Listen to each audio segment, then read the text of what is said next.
ஸ்டூடெண்ட்ஸ்க்கு வணக்கம். நம்ம விடுதலை போராட்டத்தில் தமிழகத்தின் பங்கு பார்த்துட்ருக்கோம்.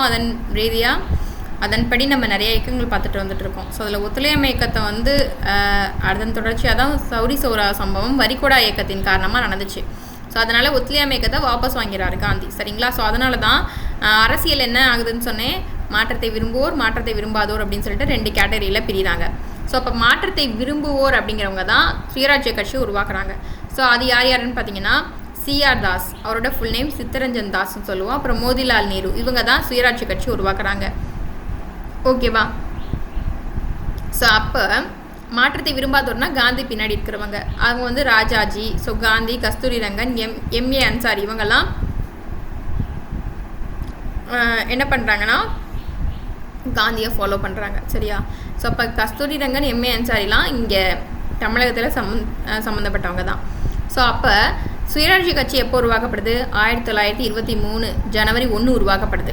அப்போ இந்த 1922 நடந்த கான்ஃபரன்ஸில் ஸோ இவங்க என்ன பண்ணியிருக்காங்கன்னா தலைமை தாங்கியிருக்கிறாங்க, சரிங்களா? தலைமை தாங்கி நாங்கள் ஒரு சுயராஜ்ய கட்சின்னு ஒன்று உருவாக்க போகிறோன்னா ஐஎன்சி கான்ஃபரன்ஸில் சொல்லிட்டு தான் எப்போவுமே என்ன சொன்னேன், டிசம்பர் லாஸ்ட் வீக்கில் நடக்கும்னு சொன்னேன். ஸோ ஃபியூ டேஸில் ஜனவரி 1 என்ன பண்ணுறாங்க, கட்சி ஆரம்பிச்சிடுறாங்க. அப்போ தமிழகத்தில் சுயராஜ்ய கட்சி எப்போ யார் பொறுப்பேற்றுக்கிட்டாங்கன்னு தெரியணும் இல்லையா?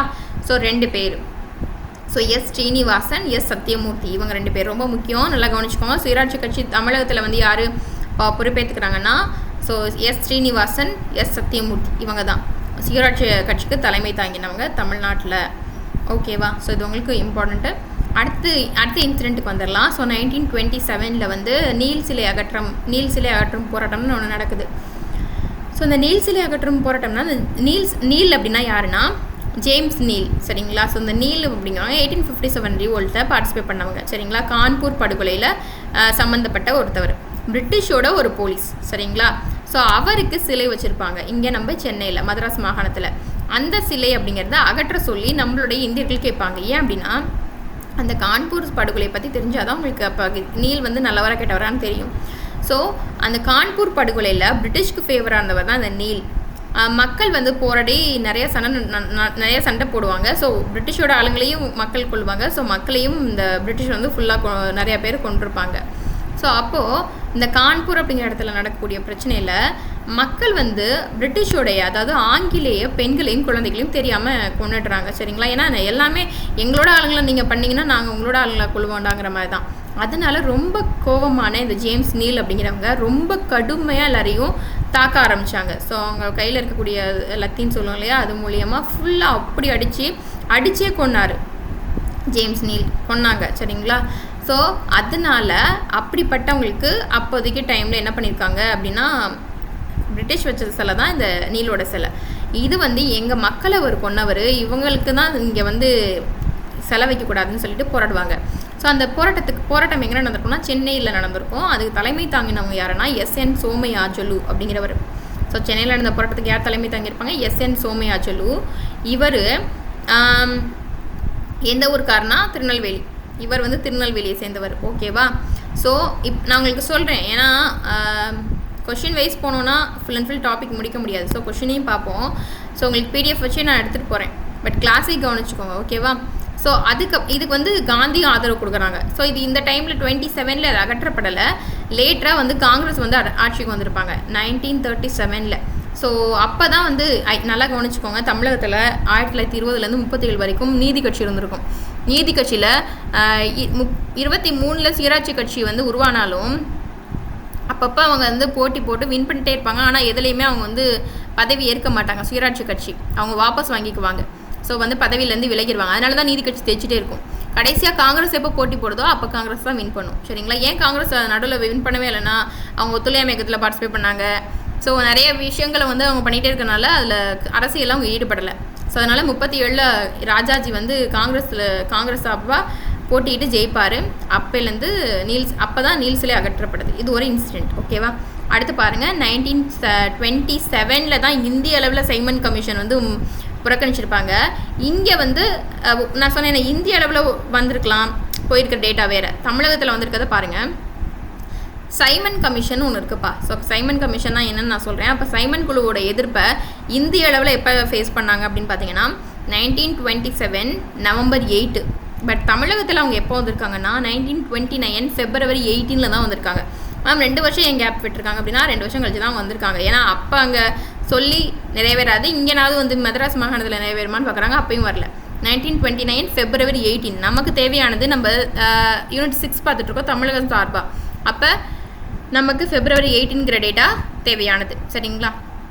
ஓகே, நமக்கு கொஷினுமே என்ன, ஐஎன்எம் தனியாக, யூனிட் 6 தனியாக கேட்கப்பட்டு கிடையாது. எல்லாம் ஒரு கொஷின் பேப்பர். தமிழகத்துலையும் கேட்டால் இதை நீங்கள் வச்சுக்கோங்க, இந்திய அளவுலையும் கேட்டால் அதை ஞாபகம் வச்சுக்கோங்க, அவ்வளோதான். ஸோ ரெண்டுமே சேம் டேட்டா. ஸோ இந்த சைமன் கமிஷன்னா என்னென்னா, அப்போ எப்படி நமக்கு ஒரு அரசியலமைப்பு உருவாக்கணும். ஸோ அப்போ அந்த அரசியலமைப்பு உருவாக்கணும்னா நமக்கு தேவையான விஷயங்கள் எல்லாம் அதில் இருக்கணும் இல்லையா? அப்போ அது ஒரு அரசியல் ரீதியான ஒரு அமைப்பு உருவாக்கணுங்கிறதுக்காக ஒரு கான்ஸ்டியூஷன் மாதிரி அதில் 7 பேர் கொண்ட குழு அமைக்கப்படுது. அதான் சைமன் அதுக்கு தலைமை இருக்கிறாங்க, அதனால சைமன் கமிஷன். அந்த 7 பேர் கொண்ட குழுவில் ஒருத்தவங்க கூட இந்தியர்கள் கிடையாது. ஓகேவா? ஸோ அதனால தான் இந்த சைமன் கமிஷனை எதிர்க்கிறாங்க. ஏன்னா இந்தியர்கள் இருந்தால் தானே நமக்கான தேவையானது கிடைக்கும். ஸோ அது இல்லாததுனால எதிர்க்கிறாங்க. ஸோ அப்போ இந்திய அளவில் தமிழக அளவில் நம்ம பார்த்துட்டோம். ஸோ இதோடைய இது இந்த சைமன் குழுவுக்கு தமிழகத்தில் யார் இந்த எதிர்க்கிறதுக்கு தலைமை தாங்குறாங்கன்னா எஸ் சத்தியமூர்த்தி. சுயராஜ்ய கட்சி இருக்காங்க இல்லையா, அவங்களுக்கு தமிழகத்தில் தலைமை தாங்கினா எஸ் சத்தியமூர்த்தி தான் இவரும். ஸோ சைமன் குழு எதிர்ப்புக்கு தமிழகத்தில் தலைமை தாங்கினவர் யாருன்னு கேட்டால் எஸ் சத்தியமூர்த்தி, மறந்துடாதீங்க. ஸோ இந்த சைமன் குழு எதிர்த்து என்னென்னலாம் பண்ணுறாங்கன்னா, எதிர்த்து ஊர்வலம் நடத்துகிறாங்களாம், கடையெடுப்பு நடத்துகிறாங்களாம், கருப்பு கொடி நடத்துகிறாங்களாம். ஸோ ஏற்றுறாங்க. மாணவர்கள் இவங்க எல்லாமும் போராடுறாங்க, கடைகள் அடைக்கப்படுது, வழக்கறிஞர்கள் போராடுறாங்க, ரயில் பயணிகள் இருக்காங்க இல்லையா, ஸோ ரயில்வேல ட்ரெயினில் வந்து ட்ராவல் பண்ணிட்டு இருக்கக்கூடிய பேசஞ்சர்ஸ் இவங்ககிட்டலாம் வந்து விரிவாக பிரச்சாரம் பண்ணுறாங்களா, சைமன் கமிஷனை நம்ம எதிர்க்கணும் அப்படின்னு சொல்லிட்டு. ஸோ இந்த மாதிரி விஷயங்கள்லாம் போகுது. ஓகேவா? ஸோ அதுக்கடுத்து 1929 லாகூர் கான்ஃபரன்ஸ்னு ஒன்று நடக்கும்ப்பா. சரிங்களா? அதில் என்ன சொல்லியிருந்திருப்பாங்க அப்படின்னு பார்த்தீங்கன்னா, லாகூர் மாநாட்டில் அதில் என்ன ஒவ்வொரு வருஷமும் ஒவ்வொன்று நடக்கும். பட் அந்த வருஷத்தில் என்ன சொல்கிறாங்கன்னா, நம்ம ஃப்ரீடம் கேட்டு பிரிட்டிஷ் ஃப்ரீடம் கொடுக்க மாட்டுறாங்க, அதனால் நம்ம ஃப்ரீடம் எடுத்துக்கணும்னு சொல்லிட்டு இனிமே வர ஒவ்வொரு ஜனவரி 26 நம்ம சுதந்திர நாளாக கொண்டாட போகிறோன்னா அந்த லாகூர் கான்ஃபரன்ஸில் தமிழ்நாடு சம்மந்தப்பட்ட டேட்டா இல்லை, ஆனாலும் கவனிச்சுக்கோங்க. ஸோ லாகூர் கான்ஃபரன்ஸில் என்ன பண்ணியிருப்பாங்கன்னா, கொடி ஏற்றிருப்பாங்க. ஃபஸ்ட்டு சுதந்திர கொடியை நாங்கள் இனிமேல் ஒவ்வொரு ஜனவரி 26 சுதந்திர நாளாக கொண்டாடுவோம்னு சொல்லிட்டு. அதனால் அதை தொடர்ந்து வர 1930 ரொம்ப முக்கியம். ஜனவரி 26 அப்போது முதல்ல இந்தியாவில் சுதந்திர நாள் கொண்டாடப்பட்டது எப்போன்னு கேட்பாங்க. அது இந்த டேட் தான், 1930 ஜனவரி 26. சரிங்களா? ஸோ கொண்டாடியிருப்பாங்க. ஸோ அதை நோட் பண்ணிச்சுக்கோங்க. ஸோ அதுக்கு முன்னாடியே நிறைவேற்றப்பட்ட எப்போ கான்ஃபரன்ஸ்லனா 29 கான்ஃபரன்ஸ் தான். அதே போல் சைமன் குழு எதிர்க்க போகிறோன்னு சொல்லிட்டு 1927 அவங்க வந்திருப்பாங்க இல்லையா, நவம்பர் 8. அப்போ டிசம்பர் லாஸ்ட் வீக் தான் ஒவ்வொரு தடவையும் கான்ஃபரன்ஸ் நடக்கும். அப்போ அந்த 27 நடந்த கான்ஃபரன்ஸ்லேயே என்ன பண்ணுறாங்க, சைமன் குழு எதிர்க்க சொல்லி ஒரு மீட்டிங் போட்டுடுறாங்க. ஸோ அதனால தான் 29 வந்த அந்த 27 கான்ஃபரன்ஸ் எங்கே நடந்திருக்கும்னா சென்னையில் தான் நடந்திருக்கும். தலைமை தாங்கினது எம்ஏ அன்சாரி. ஓகேவா? ஸோ அதனால தான் 29 இங்கே வந்திருந்தாலும் அவங்களை நம்ம திரும்பி எதிர்க்கிறோம் தமிழகத்தில். சரிங்களா? ஸோ அடுத்தது பாருங்கள், 1930 உப்பு சத்தியாகிரகம், சால் சத்தியாகிரகம் நடக்குது. ஸோ இங்கே தமிழகத்தில் ரீதியாக நம்ம பார்க்க போகிறோம். சரிங்களா? ஸோ ராஜாஜி தலைமை இருக்கிறாங்க. உப்பு சத்தியாகிரகத்துக்கு தமிழகத்தில் தலைமை யாருன்னு கேட்பாங்க, ராஜாஜி. ஸோ எங்கேருந்து எங்கே வரைக்கும், திருச்சியிலேருந்து வேதாரண்யம் வரைக்கும் போகுது. 1930 ஏப்ரல் 13, ஏப்ரல் 28 இந்த டைமில், குறிப்பிட்ட டைமில் போகிறாங்க. ஏப்ரல் 13 ஏப்ரல் 28 வரைக்கும் போகிறாங்க நடைப்பயணமாக. ஸோ திருச்சியிலேருந்து தஞ்சாவூர் வரைக்கும் போகிறாங்க. தஞ்சாவூரில் இருக்குது அப்போதைக்கு வேதாரண்யம் தஞ்சாவூர் டிஸ்ட்ரிக்டில் இருக்குது. இப்போ தான் மாற்றி கொஞ்சம் டிஸ்ட்ரிக்ஸ் பிரிச்சுட்டாங்க. ஸோ 12 தொண்டர்கள் வந்து உப்பை அள்ளி சட்டத்தை மீறியிருக்காங்க. ஸோ அங்கே போனவங்களில் பங்கேற்ற மற்ற தலைவர்கள் பார்த்திங்க அப்படின்னா TSS ராஜன், ருக்மணி லக்ஷ்மிபதி, சர்தார் வேதரத்னம், அப்புறம் வந்து C சாமிநாதர், அப்புறம் K சந்தானம், இவங்கெல்லாம் இது எடுத்திருக்காங்க. சத்தியாகிரகம் செஞ்சுருப்பாங்க இல்லையா, அவங்க வந்து எங்கெங்கெல்லாம் முகாம் அமைச்சிருக்காங்க அப்படின்னு பார்த்தீங்கன்னா, சென்னையில் இருக்கக்கூடிய, சென்னைக்கு பக்கத்தில் உதயவனம் அப்படிங்கிற இடத்துல முகாம் அமைச்சிருக்காங்க. ஓகேவா? ஸோ இதுக்கு தலைமை தாங்கினது யாருன்னா T பிரகாசம் அவங்களும் KS நாகேஸ்வர ராவ். ஸோ இது எல்லாமே கொஸ்டினில் வரப்போகுது, அதனால் நீங்கள் அதை பார்த்துக்கோங்க. ஓகேவா? ஸோ அவங்க தலைமை தாங்கியிருக்காங்க. அந்த சத்தியாகிரகிகளுடைய முகாம் அமைச்சது சென்னையில் உதயவனத்தில். அதுக்கு தலைமை தாங்கினது T பிரகாசமும் K நாகேஸ்வர ராவும். அடுத்து 1920 ஏப்ரல் 27 அப்போது திருவல்லிக்கேணியில் ஒரு போராட்டம் நடந்திருக்கு. அது கிட்டத்தட்ட 3 மணி நேரம் நடந்திருக்கு. அதில் 3 பேர் இறந்துருக்காங்க. இது ஒரு இன்சிடென்ட், தெரிஞ்சு வச்சுக்கோங்க. அதே போல் உப்பு சட்டத்தை மீறி வரி வந்து கட்டினத ஒரே ஒரு பெண்மணி வந்து தமிழகத்தில் இருக்காங்க. ஸோ அவங்க வந்து ருக்மணி லக்ஷ்மிபதி, நல்லா ஞாபகம் வச்சுக்கோங்க. ஸோ போராட்டத்தை வந்து ஒடுக்கிறதுக்காக ஆங்கிலேயர்கள் வந்து காவல்துறை இவங்க எல்லாமே சேர்ந்து கொடூரமாக அடக்கியிருக்கிறாங்க. ஸோ இதுவும் ஒரு விஷயம். அடுத்து இதை தொடர்ந்து ஸோ ஒவ்வொரு இடங்களையாக கொடியேற்றப்படுது. 30லேருந்து 1932 1932 2 வருஷம் கழிச்சு ஜனவரி 26. ஸோ நம்ம என்ன சொன்னால் ஒவ்வொரு வருஷமும் நம்ம கொடியேற்றணும்னு சொன்னோமா. ஸோ அதனால் இந்த இடத்துல நமக்கு இங்கே தமிழகத்தில் ஏற்றிருக்காங்க பாருங்கள். 1932 ஜனவரி 26 ஆரியா என்கிற பாஷ்யம் அப்படிங்கிற ஒருத்தர் புனித ஜார்ஜ் கோட்டையில் தேசிய கொடியை ஏற்றிருக்கிறாரு. சரிங்களா. ஸோ 30ல் அவங்க அங்கே ஏற்றிருக்காங்க ஓவராலாக. பட் 32லையும் இங்கே பின்பற்றப்படுது. ஸோ அதுக்கடுத்து ஒவ்வொரு இன்சிடெண்ட்டாக அந்த மாதிரி பிரிட்டிஷை நம்ம எதிர்த்துட்டே இருக்கோம். அதே போல் அந்நிய பொருட்களில் வந்து விற்பனையை எதிர்த்து மறியல் செஞ்சவர் வந்து சத்தியமூர்த்தி அந்த சுயராஜ்ய கட்சிக்கு தலைமை தாங்கினவர் தான். அதே போல் போராட்டத்தில் பங்கேற்ற மற்றவர்கள் பார்த்தீங்கன்னா NMR சுப்பராமனும் கே காமராஜ். ஸோ நம்ம சிஎம்மாக இருந்தார் இல்லையா, அந்த காமராஜர் தான். ஸோ அவங்க பொறுப்பேற்றிருக்காங்க.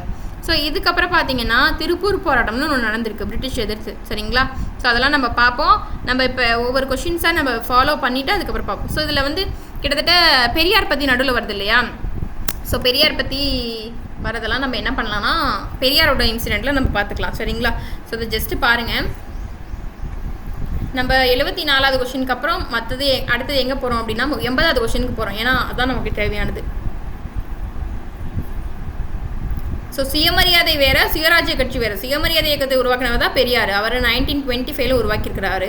ஸோ சுயராஜ்ய கட்சி யாரால் தொடங்கப்பட்டதுன்னா நான் சொன்னேன்னா CR தாஸ் மோதிலால் நேரு. CR தாஸோட ஃபுல் நேம் சித்தரஞ்சன் தாஸ். ஓகேவா.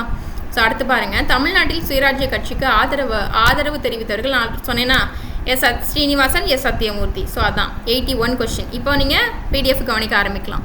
அடுத்து 1926 நடைபெற்ற தேர்தலில் வெற்றி பெற்ற கட்சி சுயராட்சி கட்சி. ஆக்சுவலாக அவங்க தான் வெற்றி பெற்றிருப்பாங்க.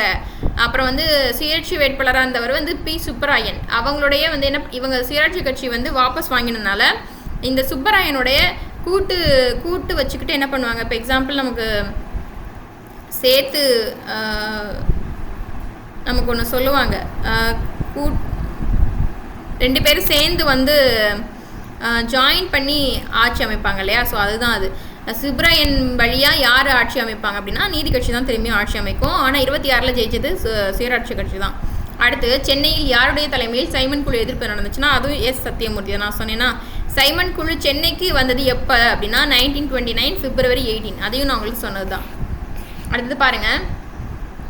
நீல் சிலை அகற்றும் போராட்டம் நடைபெற்ற ஆண்டு 1927 தான். தலைமை தாங்கினவங்க SN சோமயாஜுலு. இவர் வந்து திருநெல்வேலியை சேர்ந்தவர்னு சொன்னேன். அடுத்தது பாருங்கள். 87வது கொஷின். கான்பூர் படுகொலையின் போது வஞ்சம் தீர்க்கும் வகையில் கொடூரமாக நடந்து கொண்டவர் யாருன்னா ஜேம்ஸ் நீல். சொன்னேன்னா கான்பூர் படுகொலையில். அதே போல் நீல் சிலை யாருடைய ஆட்சி காலத்தில் நீக்கப்பட்டு சென்னை அருங்காட்சியகத்தில் அமைக்கப்பட்டது. நான் எங்கே கொண்டு போய் அமைச்சிட்டாங்க? சென்னை அருங்காட்சியகத்தில் ராஜாஜியோட தலைமையில் தான். எப்போனா 1937. எந்த மாநாட்டில் பூரண சுயராஜ்யம் என்பதை இலக்கு அப்படின்னு தீர்மானம் செஞ்சது? லாகூர் மாநாடு 1929. சொன்னேன்னா. ஸோ அப்போ என்ன பண்ணுறாங்க, இனிமேல் ஒவ்வொரு வருஷமும் நாங்கள் ஃப்ரீடம் டே அதாவது சுதந்திர நாள்னு அறிவிப்போம் அப்படின்னு சொல்லிட்டு அந்த கான்ஃபரன்ஸ்க்கு ஒரு இலக்கு வச்சுருப்பாங்க இல்லையா, அதுதான் பூரண சுயராஜ்யம். இனிமேல் நாங்களே எங்களுடைய ராஜ்யத்தை, அது ராஜ்யம்னு நாட்டை ஆட்சி செய்வோம், அதான் சுயராஜ்யம். அடுத்து பாருங்கள். 1930 ஜனவரி 26 ஜவஹர்லால் நேரு எந்த நதிக்கரையில் சுதந்திரத்தை அறிவிக்கும் விதமாக கொடியை ஏற்றினார்னா இதை நான் உங்களுக்கு சொல்லலை, நோட் பண்ணிக்கோங்க. ராவி நதிக்கரையில். அடுத்து காந்தியின் தண்டியை நோக்கி உப்பு சத்தியாகிரகம் நடைபெற்றது. இது வந்து காந்திக்கு, நம்ம அது தேவையில்லை. பட் நீங்கள் INMல படிக்கும்போது நான் உங்களுக்கு சொல்லுவேன். பட் இங்கே நம்ம தமிழகத்தில் நம்ம பார்க்கணும். பட் ஆனாலும் அதையும் பாருங்கள். 1930 மார்ச் 12 ஏப்ரல் 6 வரைக்கும் காந்தி வந்து சபர்மதி ஆசிரமத்திலேருந்து தண்டிக்கு போயிருப்பார். ஓகேவா. இங்கே தமிழகத்தில் பாருங்கள். தமிழ்நாட்டில் 92வது கொஸ்டின். தமிழ்நாட்டில் யாருடைய தலைமையில் உப்பு சத்தியாகிரக போராட்டம் நடைபெற்ற நாள் கேட்குறாங்க. ராஜாஜி தலைமையில் 1930 ஏப்ரல் 13 1930 ஏப்ரல் 28 வரைக்கும் நான் உங்களுக்கு சொல்லியிருந்திருப்பேன். ஓகேவா. ஸோ உப்பு சத்தியாகிரகம் அது வரைக்கும் தான். ஸோ திருச்சியிலேருந்து வேதாரண்யம் போனது. அடுத்தது பாருங்கள். வேதாரண்யம் உப்பு சத்தியாகிரகத்தில் போராட்டத்தில் சரிங்களா, நமக்கு தமிழகத்தில் நடந்ததே வேதாரண்யம் தான் சொல்லுவாங்க. வேதாரண்ய உப்பு சத்தியாகிரக போராட்டத்தில் கத்தியின்றி ரத்தமின்றி யுத்தம் ஒன்று வருகுதுன்னு சொல்லிட்டு ஒரு பாடல் பாடினாங்க. ஸோ இதோட உங்களுக்கு டேட்டா விட்டுட்டேன். அது பாடல் வந்து மக்களுக்கு அந்த போராடி ஊர்வலம் போயிட்டு இருப்பாங்களா, அவங்களுக்கு எழுச்சி மிகக்கூடிய விதத்தில் ஒரு தேசமிக்க ஒரு எழுச்சியை பரப்பணுங்கிற விதத்தில் ஒருத்தர் பாடியிருப்பார். அவர் தான் நாமக்கல் கவிஞர் ராமலிங்கனான்னு சொல்லுவோம். அவர் தான் இந்த பாடு கத்தியின்றி ரத்தம் ஒன்றி யுத்தம் ஒன்று வருகுது. ஸோ அந்த பாட்டை பாடியிருப்பார். வேதாரண்யத்தில் ராஜாஜி தலைமையில் உப்பு சட்டத்தை மீறி எத்தனை தொண்டர்கள் உப்பு அள்ளினாங்கன்னு கேட்டால் 12 தொண்டர்கள்னு நான் ஆல்ரெடி உங்களுக்கு சொல்லியிருக்கேன். ஓகேவா? ஸோ அடுத்து பாருங்கள், டி பிரகாசம் கே நாகேஸ்வர ராவ் தலைமையில் சென்னை அருகே எந்த இடத்தில் முகாம் அமைச்சாங்க? நான் சொன்னேன்னா உதயவனம், சென்னையில் இருக்க உதயவனத்தில் அதுக்கு தலைமை தாங்கினவங்க டி பிரகாசம் கே நாகேஸ்வர ராவ் சொன்னேன். ஓகேவா? அடுத்து, உப்பு சட்டங்களை மீறியதற்காக அபராதம் கட்டிய முதல் பெண்மணி ருக்மணி லட்சுமிபதி. ஒரே ஒரு பெண்மணி கிடையாது, முதல் பெண்மணி. அதுக்கப்புறம் சில பேர் கட்டியிருப்பாங்க. ஸோ இதை பார்த்து வச்சுக்கோங்க. அடுத்து 1922 ஜனவரி 26 புனித ஜார்ஜ் கோட்டையின் உச்சியில் தேசிய கொடியை ஏற்றினது யார் அப்படின்னா ஆர்யா பாஷ்யம். ஆர்யா அப்படின்னு சொல்லப்படுற பாஷ்யம். ஸோ அடுத்து பார்க்கலாம், திருப்பூர் போராட்டம்னு ஒன்று நடந்திருக்கும்பா. சரிங்களா? ஸோ அது எப்போ நடந்திருக்கும் அப்படிங்கிறத பார்த்து வச்சுக்கோங்க. நான் உங்களுக்கு சொல்கிறேன். 1904. சரிங்களா? 1904 அக்டோபர் 4 அன்றைக்கி தான் இந்த திருப்பூர் போராட்டம் நடந்திருக்கும். சரிங்களா? ஸோ 1904 அக்டோபர் 4 அன்னைக்கு. சாரிப்பா. ஸோ இது திருப்பூர் போராட்டம் எப்படி நடந்திருக்குன்னா 1932 ஜனவரி 11 அன்னைக்கு நடந்திருக்கும். திருப்பூர் போராட்டம் 1932 ஜனவரி 11. ஸோ யார் நடத்தியிருப்பாங்கன்னா, ஸோ அதுதான் வந்து திருப்பூர் குமரன் சொல்லப்படுற கொடிக்காத்த குமரன். ஸோ அவர் பிறந்தது தான் 1904 அக்டோபர் 4. ஓகேவா? ஸோ அவர் பிறந்ததுலேருந்து 100 வருஷம் கழிச்சு தான் அவருக்கு தபால் தலை 2004 வெளியிட்டிருப்பாங்க. 1904 பிறந்தனால 2004 வெளியிட்டிருப்பாங்க. இவர் வந்து திருப்பூர் குமரன் வந்து எங்கே பிறந்திருப்பார் அப்படின்னா ஈரோடு சென்னிமலை. திருப்பூர் குமரனா திருப்பூரில் அவர் போராட்டம் பண்ணி இறந்ததுனால திருப்பூர் குமரன். ஆனால் அவர் பிறந்த ஊர் வந்து ஈரோடு தான். ஓகேவா? OKSR குமாரசாமி அப்படின்னு அழைக்கப்படுறவர். ஸோ இவர் வந்து திருப்பூரில் நடந்த போராட்டத்தில் ரொம்ப பிரிட்டிஷ் அவங்கள அடித்து ரொம்ப காயப்படுத்தி இறக்கக்கூடிய தருவாயிலையும் அவரோட கொடியை வந்து விடவே மாட்டார் கீழே. ஸோ இறந்தும் கையில் பிடிச்சிட்டே இருப்பார். அதனால தான் கொடிக்காத்த குமரன் இவர் அழைக்கப்படுறாரு. திருப்பூர் குமரன் எந்த ஊரில் பிறந்தாங்கன்னா திருப்பூர்னு எழுதிடாதீங்க, ஈரோடு. எப்போ நடந்துச்சு இந்த போராட்டம்னா 1932 ஜனவரி 11. மறக்காதீங்க. இவர் எப்போ பிறந்தார்னு கேட்டாங்கன்னா 1904 அக்டோபர் 4. ஸோ அதை ஞாபகம் வச்சுக்கோங்க. ஸோ அதை தொடர்ந்து அவர் இடத்துல பாருங்கள், திருப்பூரில் கொடிகளை ஏற்றியவாறு ஊர்வலம் நடத்த பெற்ற ஆண்டு 1932 ஜனவரி 11. ஓகேவா? ஸோ அடுத்து பார்க்கலாம், மாநில சுயாட்சிக்கு வழிவகுத்த இந்திய அரசாங்க சட்டம் 1935 இந்திய அரசு சட்டம். ஸோ மாநில சுயாட்சிக்கு நல்லா கவனிச்சுக்கோங்க. நான் உங்களுக்கு 1919 மாண்டேக் செம்ஸ்போர்ட் சீர்திருத்தத்தை தான் விட்டுட்டேன். இப்போ 1909 மின்டோ மார்டி சொன்னேன். என்ன சொன்னேன்? அதில் முஸ்லீம்களுக்கு தனி தொகுதி. அதே போல் 1919 மாண்டேக் செம்ஸ்போர்ட் சீர்திருத்தம்னு ஒன்று வந்துச்சு. ஸோ அது என்ன அப்படின்னு பார்த்தீங்கன்னா 2 விஷயம் அதில் கொடுத்துருக்கோம். ஒன்று, முஸ்லீம்களுக்கு தனி தொகுதி வந்து மின்டோ மார்லிலே கொடுத்துட்டாங்க 1909. இப்போ 1919 என்ன சொல்கிறாங்கன்னா மாண்டேக் செம்ஸ்போர்ட் சீர்திருத்தத்தில் முஸ்லீம் அல்லாத மற்ற மைனாரிட்டி பீப்புள்ஸ் இருப்பாங்க இல்லையா, சிறுபான்மையினர்கள். மைனாரிட்டி பீப்புள்னால் ஒன்றும் கிடையாது, இந்திய அளவில் அவங்க ரொம்ப கம்மியாக இருப்பாங்க அப்படின்னு அர்த்தம். ஸோ அப்போ கிறிஸ்டின்ஸ் இருக்காங்க, சீக்ஸ் இருக்காங்க, இன்னும் இருக்காங்க இல்லையா ஜெயினிசம், இவங்களாம் ஃபாலோ பண்ணுறவங்க. அப்போ அவங்களுக்கு என்ன பண்ணுறாங்க அப்படின்னா தனி தொகுதி கொடுக்குறாங்க. ஸோ மின்டோ மார்லியில் என்ன பண்ணுறாங்க, முஸ்லீமுக்கு மட்டும் தனி தொகுதி, செப்பரேட் எலக்ட்ரேட். ஸோ மாண்டேக் செம்ஸ்போர்ட்டில் ஸோ முஸ்லீம்ஸ் தவிர அதர்ஸ்க்கு செப்பரேட் எலக்ட்ரேட் தராங்க, தனி தொகுதி. 2வது, இரட்டை ஆட்சி செஞ்சுக்கலாம் அப்படிங்கிற ஒரு அப்ரூவல் கொடுக்குறாங்க. சரிங்களா? ஸோ இப்போ சொல்கிறதுக்கு ரீசன் அங்கே கனெக்ட் பண்ணால் தான் உங்களுக்கு புரியும். இரட்டை ஆட்சினா யூனியனில் 1 ஸ்டேட்டில் 1ன்னு அர்த்தம். முன்னாடி ஸ்டேட் கிடையாது, ப்ரொவின்ஸு. ஓகேவா? மத்தியில் 1 மாகாணத்தில் 1 நடத்திக்கலாம் அப்படிங்கிறது தான் அதுக்கான ரீசன், அதாவது அதுக்கான மீனிங். அப்போவே அந்த ஒரு விஷயத்தை கொடுத்துட்டாங்க. இப்போ 1935, அதாவது 1935 இந்தியன் கவர்மெண்ட் ஆக்டில் என்ன சொல்லியிருந்திருப்பாங்கன்னா, நீங்கள் அரசியலில் போட்டி போட்டு நீங்களே வின் பண்ணி நீங்கள் என்ன பண்ணிக்கலாம், ஆட்சி அமைச்சிக்கலாம்னு சொல்லியிருந்திருப்பாங்க. அதன்படியாக தான் 37ல் ஃபஸ்ட்டு காங்கிரஸ் வந்து போட்டி போடும், வின் பண்ணும். மத்தியிலையும் சரி மாகாணத்துலேயும் சரி அவங்க வந்து ஆட்சி அமைப்பாங்க. சரிங்களா? தமிழகத்துலேயும் அவங்க ஆட்சி அமைப்பாங்க. அப்போ அந்த மாநில சுயாட்சிக்கு வழிவகுத்த இந்திய அரசாங்க சட்டம் எதுன்னு கேட்டால் அங்கே 1919 சொன்னதை இங்கே வந்து இந்த 35 அப்ரூவல் கொடுத்துருக்கோம். சரிங்களா? ஸோ அதுதான். அடுத்து 1937 காங்கிரஸ் வெற்றி பெற்று ராஜாஜி மதுவிலக்கு பரிசோதனை முறையில் அறிமுகம் செய்த இடம் வந்து சேலம். சரிங்களா? ஸோ 1937 அவங்க வின் பண்ணிடுறாங்களா. ஸோ ராஜாஜி என்ன பண்ணுறாங்க, மதுவிலக்கை பரிசோதனை செய்யக்கூடிய முறையில் மதுவிலக்கை எங்கே இன்ட்ரடியூஸ் பண்ணியிருக்காங்கன்னு கேட்குறாங்க, சேலத்தில். அவர் தானே வராரு சிஎம்மா, அதனால். ஸோ கடைசியாக ஸோ அவங்க வந்து என்ன பண்ணியிருந்திருப்பாங்க அப்படின்னு பார்த்தீங்கன்னா 37ல் அவங்க சிஎம்மா வந்ததுக்கப்புறம் நிறையா பேர் ஒவ்வொன்றும் பண்ணியிருந்திருப்பாங்க. ஸோ யார், ராஜாஜி வந்து குலக்கல்வி திட்டத்தையும் ஸ்டார்ட் பண்ணியிருந்திருப்பாங்க. அது மட்டும் இல்லாமல் கொஞ்சம் லேட்டராக ஹிந்தியை ஒரு கட்டாய பாடமாகவும் கொண்டு வந்திருப்பாங்க. ஸோ அதை எதிர்த்து தான் என்ன பண்ணியிருந்திருப்பாங்க அப்படின்னு பார்த்தீங்கன்னா, ரெண்டு இருமொழி கொள்கைன்னு சொல்லிட்டு அண்ணா வந்து ஆட்சிக்கு வந்ததுக்கப்புறம் 2 மொழி தான், ஒன்று இங்கிலீஷ் இன்னொன்று தமிழ்னு சொல்லிட்டு இங்கே நம்ம இது பண்ணியிருப்பாங்க. அது மட்டும் இல்லாமல் 102வது கொஸ்டின் பாருங்கள். ஸோ ஒவ்வொரு சிஎம்ஸ் மாறும்போது ஒவ்வொன்று பண்ணியிருப்பாங்க. யாருடைய முயற்சியால் குத்தகைதாரர்களின் நிலை குறித்து விசாரணை குழு அமைக்கப்பட்டதுன்னா டி பிரகாசம்.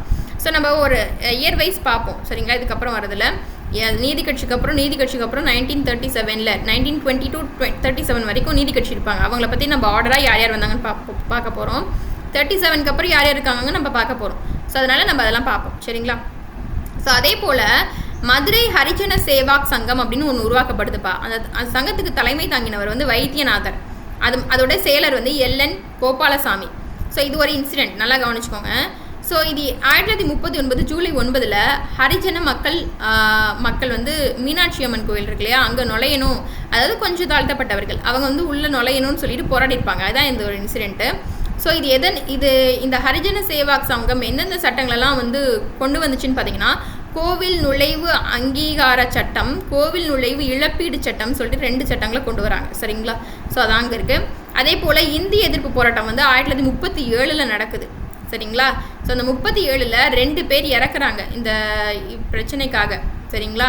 ஸோ அது வந்து தாளமுத்து நடராஜன் சொல்லிட்டு 2 பேர். ஸோ இதை பேஸ் பண்ணி தான் நமக்கு பராசக்தி ஃபுல் மூவியுமே இருக்கும் சரிங்களா. ஸோ அதில் வந்து இறக்குறவங்க வேறு, ஸோ இது வேறு. ஸோ அதை பார்த்து வச்சுக்கோங்க. இப்போ நம்ம பார்க்கலாம் 103வது கொஸ்டின் பாருங்கள். மதுரை மீனாட்சி அம்மன் ஆலய நுழைவு போராட்டம் நடைபெற்ற ஆண்டு என்ன, அப்புறம் யாரால் நடத்தப்பட்டதுன்னா 39ன்னு சொல்லியிருக்கேன். ஸோ 39 டேட் குறித்து வச்சுக்கோங்க, ஜூலை 9 ஓகேவா. ஸோ அது நடத்தினது யார், தலைமை தாங்கினது யாருன்னா தலைமை வந்து வைத்தியநாதர், அதுக்கு செயலர் தான் LN கோபாலசாமி. ஸோ 2 பேருக்கும் வேறுபாடு இருக்குது, பார்த்து வச்சுக்கோங்க. மதுரை ஹரிஜன சேவாக் சங்கத்தின் தலைவர் யாருன்னு கேட்குறாங்க, வைத்தியநாதர் ஓகேவா. அடுத்து பள்ளிகளில் இந்தி மொழி கட்டாய பாடமாக அறிமுகப்படுத்தியது யாருன்னா ராஜாஜி தான். ஸோ 37 காலகட்டத்தில் ஒரு பண்ணியிருந்திருப்பாங்க, 38 பிரச்சனை வந்திருக்கும், 37லேருந்தே வெடிச்சிருக்கும் பிரச்சனை சரிங்களா. ஓகே, அடுத்து இந்திய எதிர்ப்பு போராட்டத்தில் கைது செய்யப்பட்டு சிறையில் மரணம் அடைந்தவர்கள் யாருன்னு கேட்குறாங்க. ஸோ அவங்கள மொழிப்போர் தியாகிகள்னு சொல்லுவாங்க. ஸோ அவங்கள அரெஸ்ட் பண்ணி ஜெயிலில் இறந்துடுறாங்க, Thalamuthu Natarajan.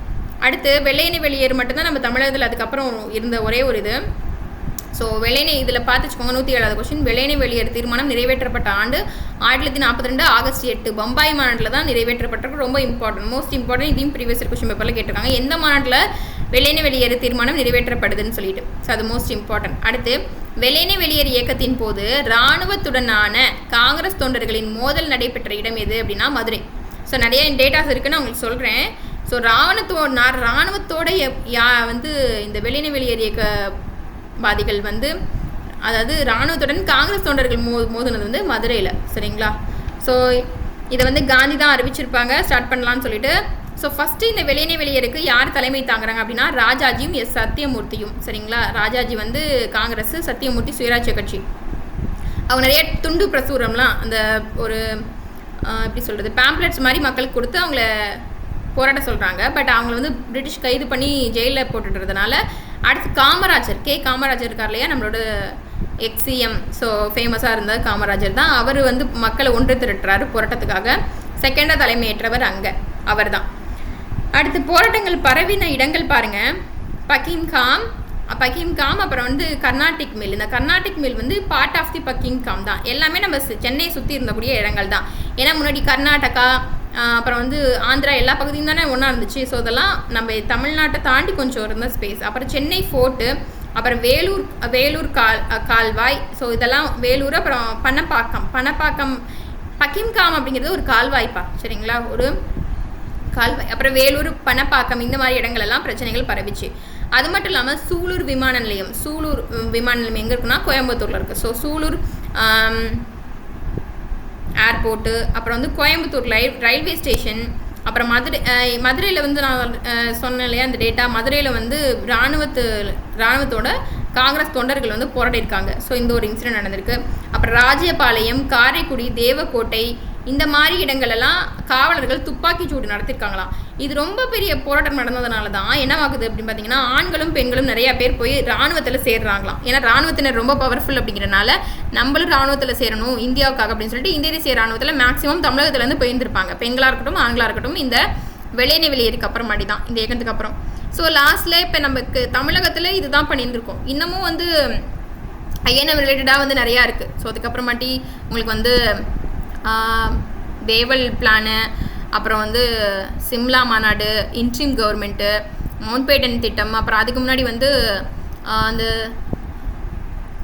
Royal navy revolt நடந்திருக்கும். நல்லா கவனிச்சுக்கோங்களேன். எப்போ நமக்கு எதனால் ஃப்ரீடம் கிடைக்கும்னா 2 விஷயம். செகண்ட் வேர்ல்டு வார் இருக்கு இல்லையா, ஸோ இன்னும் நிறையா விஷயங்கள் இருக்குது. கிரிப்ஸ் தூதுக்குழு வந்திருக்கும், நிறையா பேர் வந்திருப்பாங்க. ஸோ 2வது வேர்ல்டு வாருக்கு ஸோ நமக்கு ஃப்ரீடம் கிடைச்சதுக்கான ரீசன் இதுக்கப்புறம் தெரிஞ்சுக்கோங்க. தமிழகத்தில் நடந்த இயக்கங்கள் இது போதும். தலைவர்கள் யாரும் எல்லாமே நம்ம பார்த்துட்டோம். எப்போ தான் நமக்கு ஃப்ரீடம் கிடைக்குதுன்னா 2 விஷயம். ஸோ 2வது உலகப் போரில் பிரிட்டிஷ் எல்லா நாடுகளோடையும் சண்டை போட்டதுனாலையும் அவங்க எக்கனாமிக்கலாக அவங்க ரொம்பவே டவுன் ஆகிட்டாங்க, பொருளாதார ரீதியாக டவுன் ஆகிட்டாங்க. First thing. Second thing, Royal கப்பல் படை அப்படின்னு சொல்லிட்டு புரட்சின்னு நம்ம இந்தியாவில் பண்ணியிருந்திருக்காங்க 1946 February அப்போது. அது வந்து நம்மளுடைய கப்பல் படை தான்.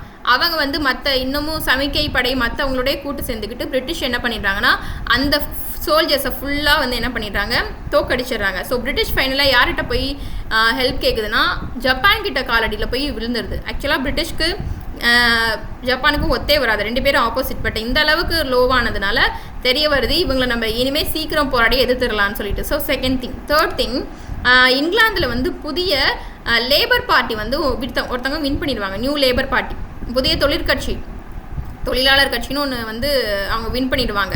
ஸோ கிளமெண்ட் அட்லி அவர் தான் பொறுப்பேற்றிருப்பார், ஓகேவா, பிரசிடெண்ட்டாக.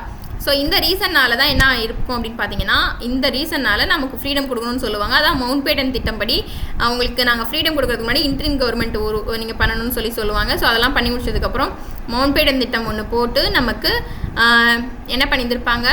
ஸோ நமக்கு இண்டிபெண்ட் கொடுக்கறதுக்கு முன்னாடி ஆக்ட் ஒன்று போடுவாங்க. 1947 July 18 இண்டிபெண்ட் ஆக்ட் போட்டு நமக்கு August 15 நமக்கு ஃப்ரீடம் கொடுத்துட்றாங்க, ஓகேவா. ஸோ நம்ம தமிழக ரீதியாக எல்லாமே பார்த்துட்டோம். இப்போ தொடக்க கால கிளர்ச்சிகள், அப்புறம் என்ன அப்படின்னு பார்த்தீங்கன்னா விடுதலை போராட்டத்தில் தமிழகத்தின் பங்கு, இதை பார்த்துட்டோம். அடுத்து பெண்களின் பங்கை பார்த்துட்டு நீதி கட்சி பார்க்க போகிறோம். ஸோ அதுக்கப்புறம் சுயராஜ்ய கட்சி அதை பற்றி பார்க்க போகிறோம்.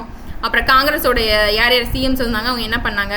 ஸோ அப்புறம் அண்ணா பெரியார் இவங்களெல்லாம் பார்த்தோன்னா ஸோ நமக்கு இந்த ஐஎன்எம் ரிலேட்டடாக இருக்கக்கூடிய ஸோ இது முடிஞ்சு. ஸோ இதுக்கப்புறம் ஐஎன்எம் முடிஞ்சு தான், ஏன்னா நம்ம உமன்ஸோட லீடர்ஸை மட்டும் பார்த்தோம்னால ஐஎன்எம் முடிஞ்சு. இதுக்கப்புறம் பொலிட்டிக்கல் லீடர்ஸ் தான் வருவாங்க, அது தமிழ்நாட்டு சம்மந்தப்பட்டது, சரிங்களா. ஸோ இப்போ நம்ம இந்த கிளாஸை இன்றைக்கி கன்க்ளூட் பண்ணிக்கலாம். நெக்ஸ்ட் கிளாஸை நெக்ஸ்ட் செஷனில் நம்ம பார்க்கலாம். தேங்க்யூ.